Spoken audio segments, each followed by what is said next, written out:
Hi, welcome to the Chatbot Bot project. My name is Caio Calado, and I will have conversations about bots with many experts from all around the world.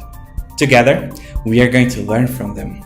We are going to learn about their thoughts, their experiences, and also their advices on creating conversational experiences.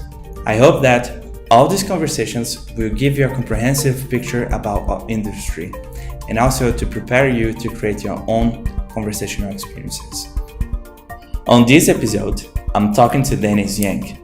Dennis is the co-founder and chief product officer at Dashbot, an analytics platform for conversational interfaces based in San Francisco, California.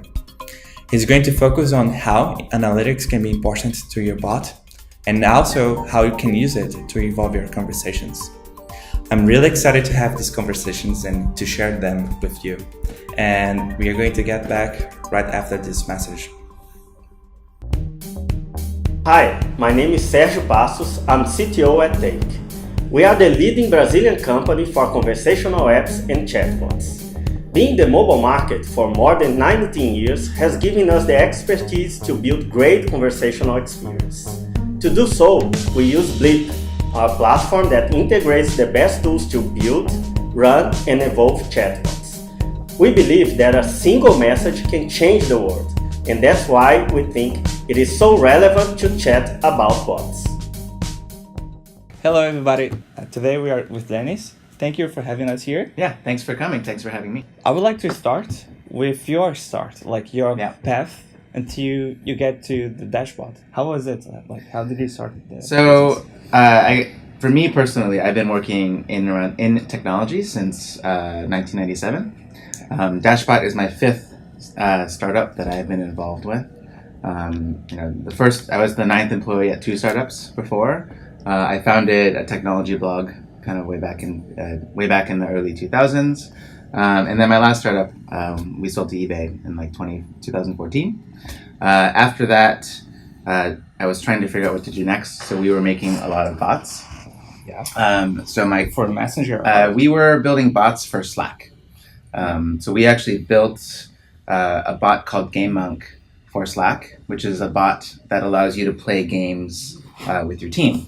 And what happened was when we launched this bot, people started using it. They were playing lots of games with it, talking with it, but we couldn't see what was happening at all. So, we were like, "Hey, cool! Like this is great. People are using it." So we went to try and find out what happened in the bot, and we realized that we couldn't see what was happening, and we couldn't see how many people were talking to it and what they were saying. And that's when we realized that analytics for bots and conversational interfaces was the big need. So we put a pause on the development for GameMonk, which still continues to be very popular. It's, I think, still one of the most popular bots on Slack. And then we focused on building a Dashbot. So that's when we started on that project. And it was great because when we were making Dashbot, we weren't imagining what you might need as a bot builder to understand your bot, because we ourselves were bot builders. So we were initially just building features that we wanted to understand in our bot. And if you have like one thing to say about like Dashbot that makes sense for you, but it doesn't make sense for others, what would be like? So Dashbot, we are built from the ground up as an analytics solution and platform for conversational interfaces. So what we found was when we were making bots ourselves, there are other analytics solutions you could use. Like basically you can send an event to an analytics saying, "Hey, conversation started, this person said this thing," but then the analytics solutions are, if they're designed for websites or mobile applications, it doesn't work for a conversation.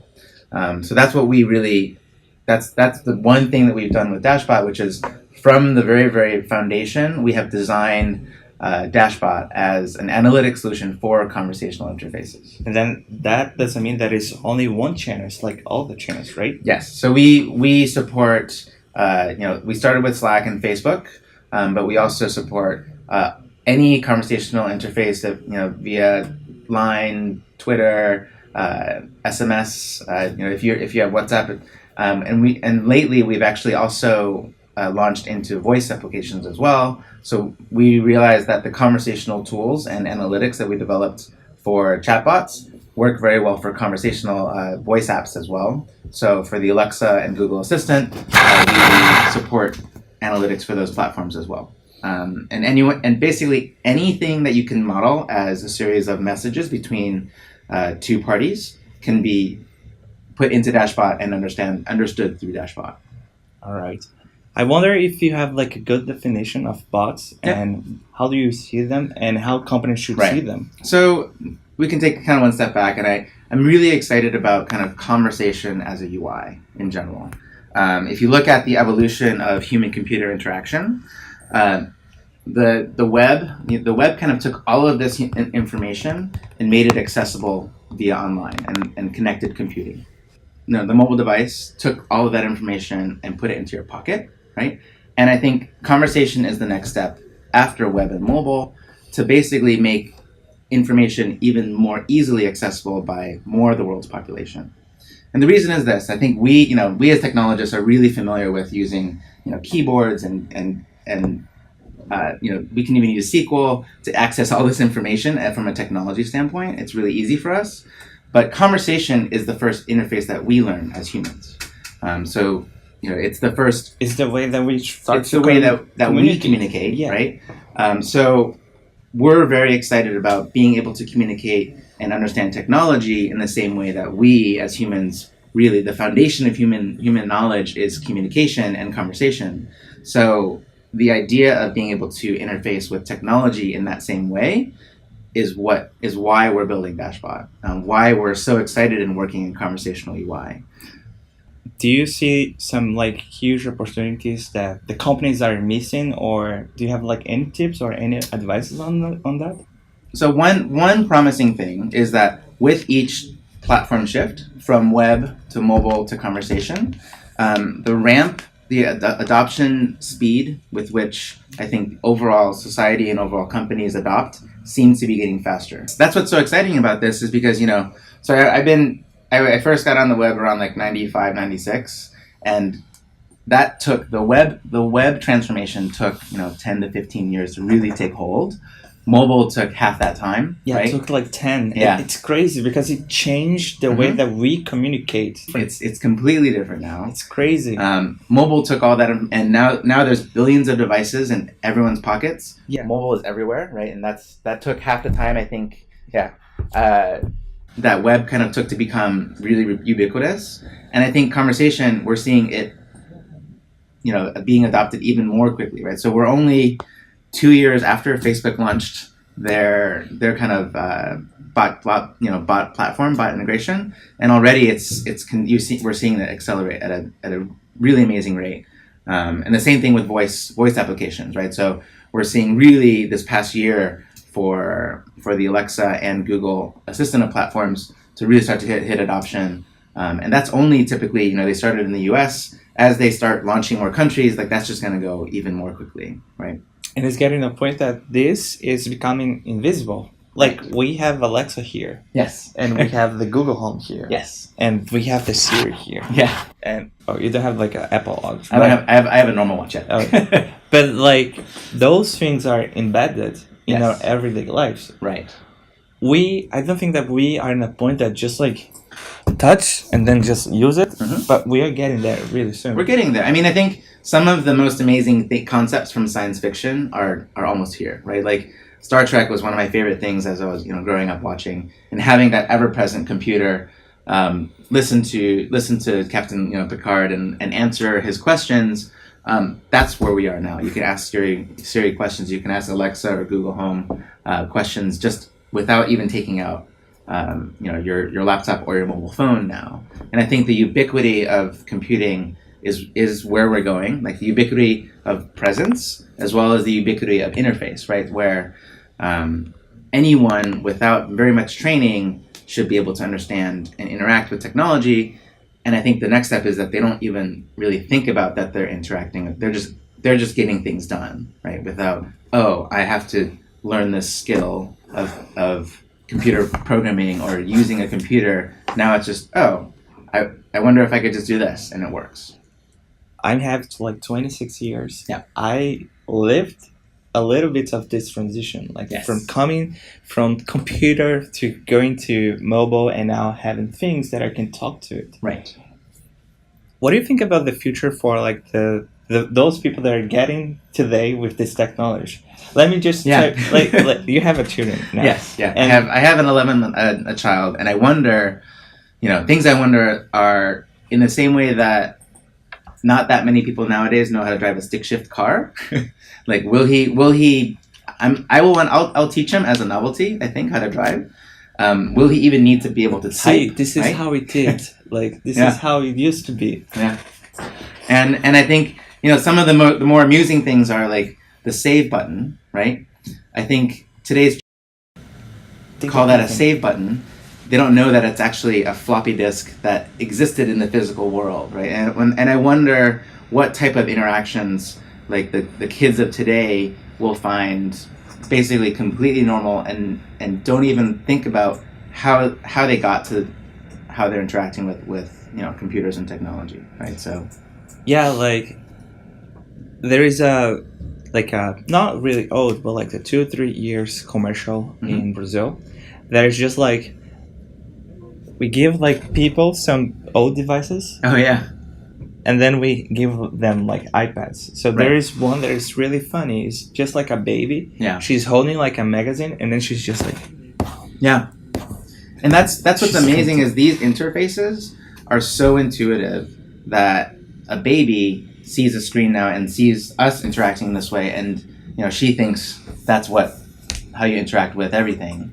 In the same way, like my niece who is 1 year old. You say Alexa, and she'll immediately turn to Alexa and expect a response, right? So these interfaces they feel really intuitive and natural, and you can see how intuitive they are because our children learn them so quickly.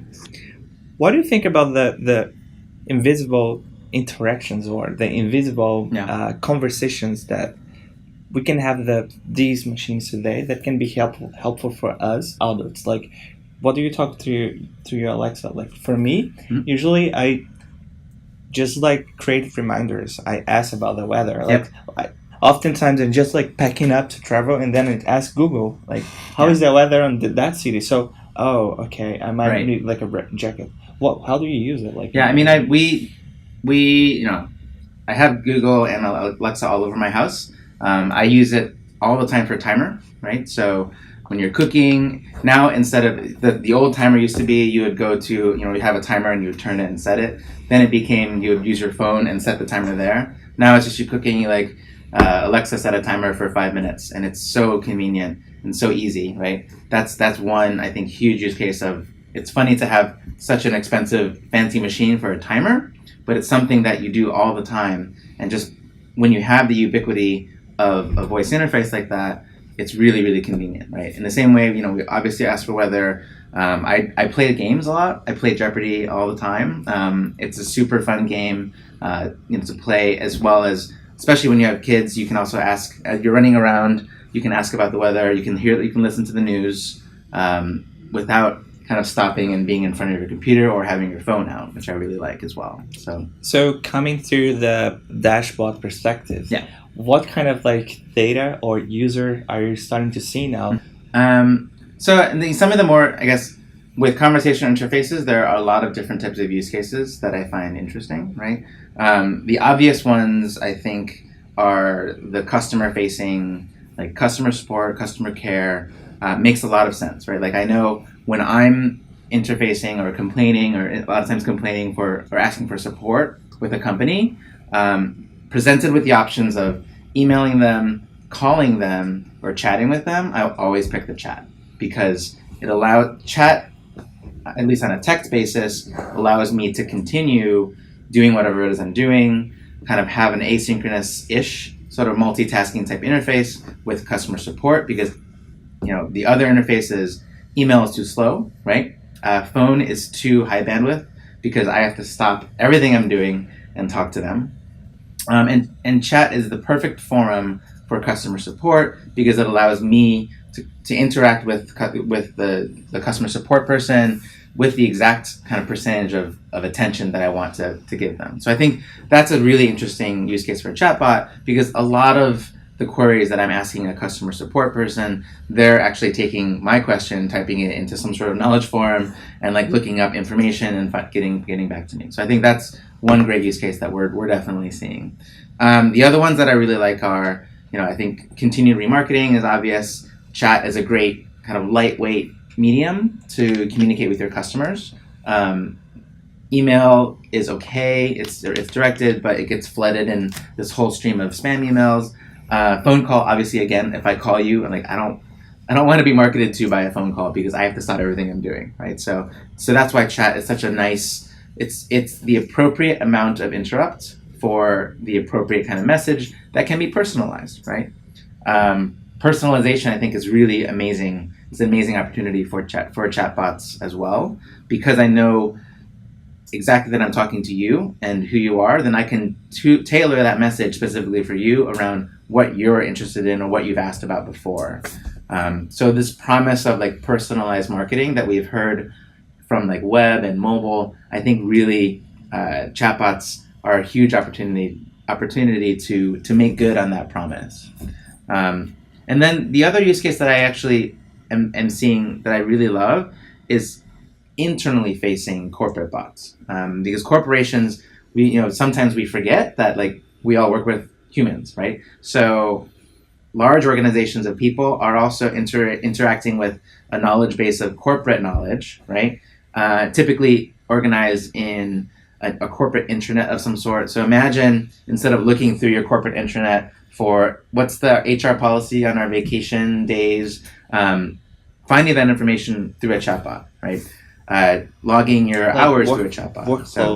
Workflow, right? So, hey, what's the status of this project? Instead of going to and looking in all of my different tools, conversation seems like that would be an amazing interface for that.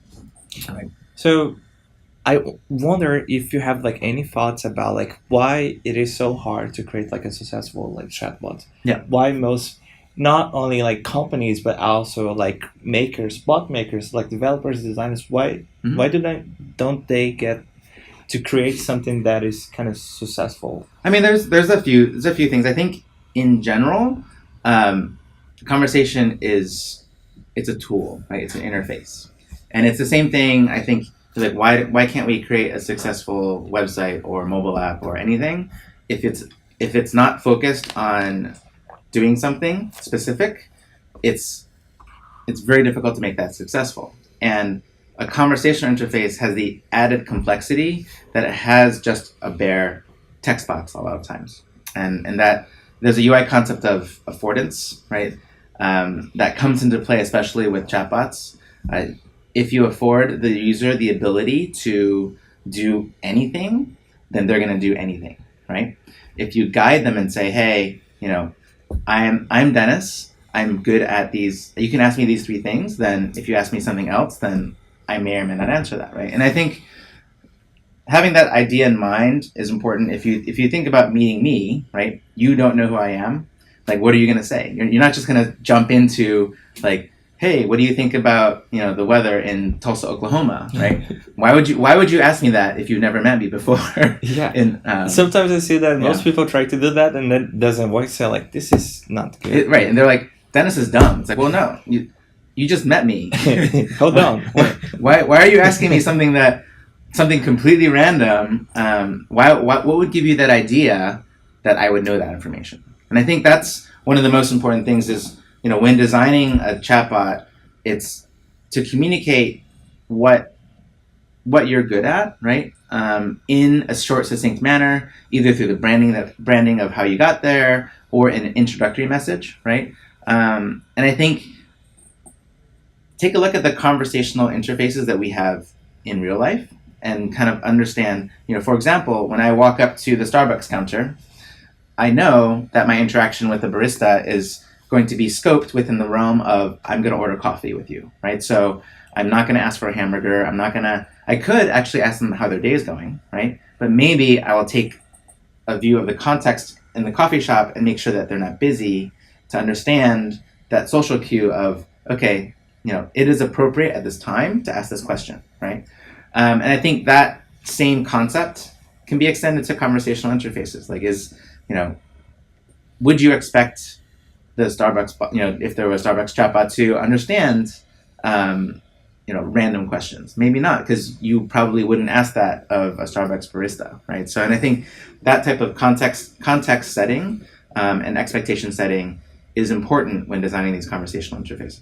Yeah, like I came from computer science, but today I work with design. Yeah. And sometimes when I go talk to designers about chatbots, Yeah. they believe that I'm not going to do that. Like I need to know AI, I need to know this stuff, and then just like no, you don't need to do that. You need to focus on the mental models, right? Or to understand like people needs, or have like a broader vision of the services design or the system itself, right? And try to create like an experience that can make the person to just go to that flow, to that specific point.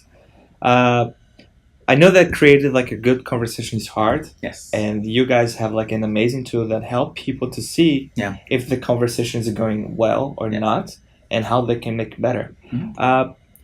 How do you believe that the dashboard can be helpful for like companies and also designers or even developers or any kind of people to improve and to create like a successful chatbot? Yeah, I mean, why even do analytics, right? Because we could totally have made this game bot, our game bot, made it and threw it out there in the world, right? And without knowing, I'm done. I made it. It's out there, and I don't care about the feedback because I made it, and that's it. Like, you could totally do that.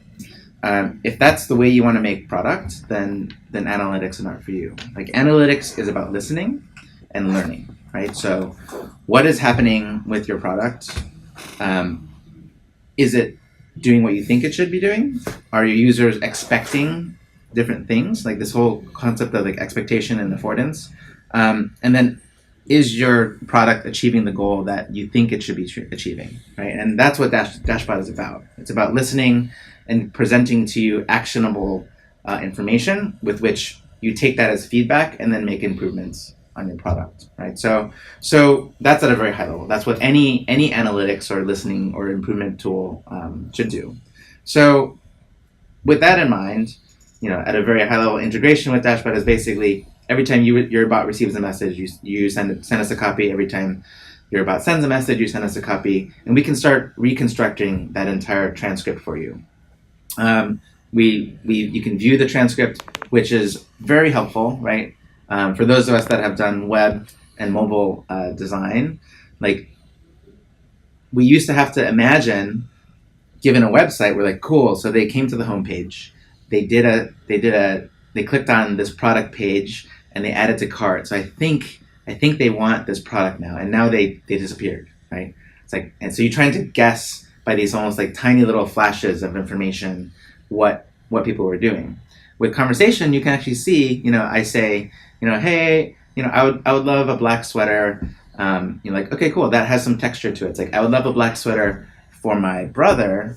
That's actually more information than just clicking on a black sweater product page, right? So you're starting to get more texture and information about why this person wants something. And I think that's really amazing with conversation, is that from the web days, you only know, cool, this person wants a black sweater. With conversation, now you can add texture to it. You can be like, cool, is it a gift? Is it for themselves? And I think that type of interaction is what we had when we had the real world store, where you walked into a store and you talked to the sales clerk and said, I would love, I'm looking for a sweater for my, for a gift. And they take all those inputs and come up with that product. And I think, when we moved a lot of these interfaces online, we lost a lot of that nuance, right? A lot of that texture, a lot of that interesting data that we had when we had these real world interactions. And I think that's, at the very, very core of conversational interfaces is putting more human into our human computer interaction, right? Yeah, sometimes I say that like mail marketing is great, but it's just like a letter. Yeah. It just gives you like a set of actions or interactions that you can do it. You can only read it and click, that's all. When you have like a conversation with a brand, it's just like a whole world of actions that you can have it just right away. Yeah. And therefore you also can have like data to just like to have to create or improve your business. Uh, I know that you guys have been doing like this and helping other companies and people and even countries to see Yeah. what is going on in the bot world. Yes. Once in a while, you share like a global report Yeah.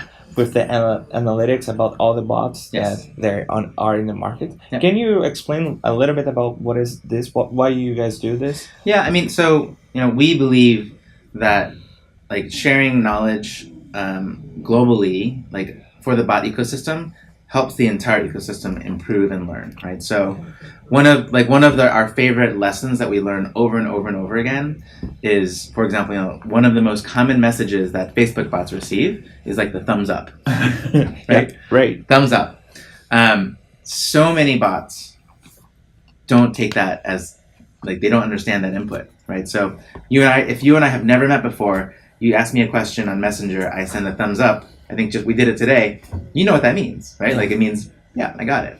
So, so that's the reason why we share kind of some of these learnings. Like, hey everyone, like thumbs up is one of the most popular messages. Be ready. Be ready for it. And I think those lessons that we can share on kind of an aggregate level that helps everyone. It lifts the entire ecosystem, because every time a user sends a thumbs up to a bot and that bot breaks or doesn't understand it, is the next time they want to send a thumbs up to a bot, they'll start to be like, is this the right thing? Like, it's a bot, so it probably won't understand.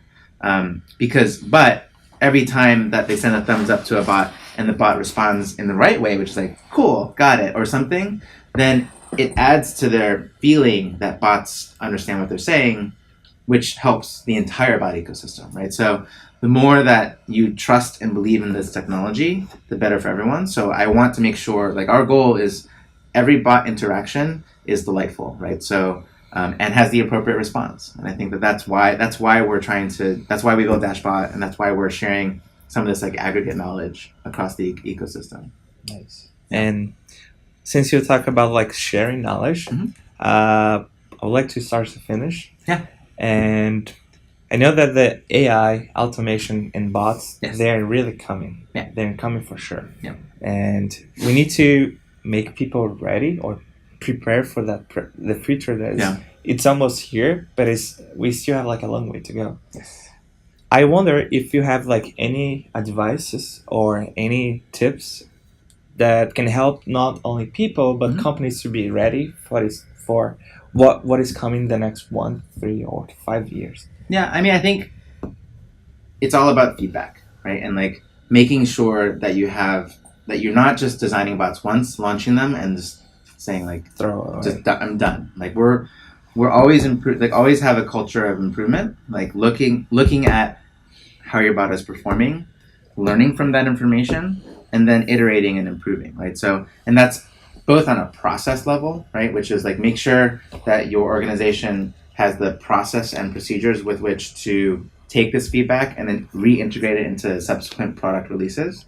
But also on like a data level, there's a lot of interesting conversation coming into your bot. So, depending on what NLP or AI engine you're using, like there is a facility to continue to train and improve, your technology. And the way you do that typically is to take a look at your data and feed it back into your NLP or AI engine, right? So to make sure that the processes and your technology are incorporating and learning, because I think that's one of the most exciting things about the coming like NLP and AI revolution is that these algorithms and these machines that we're making are going to continually improve in the same way that you and I improve. For every time I talk to you, I learn something, right? So that's true for Kai. I learned so much from our morning conversation, and I think bestowing that ability into our products is going to make them more human, which is this whole learning loop, and that's super exciting to be able to be a part of, right?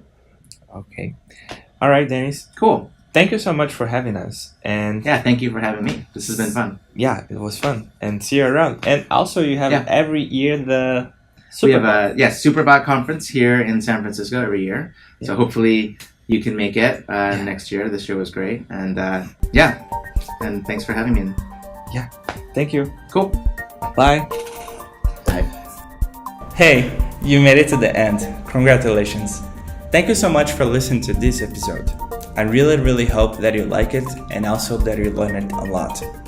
If you have any questions about the topic that we discussed, please write us a comment and also find us on Twitter. Just look for @chatbots. I hope to see you next week with a new guest where we are going to chat about bots. Bye.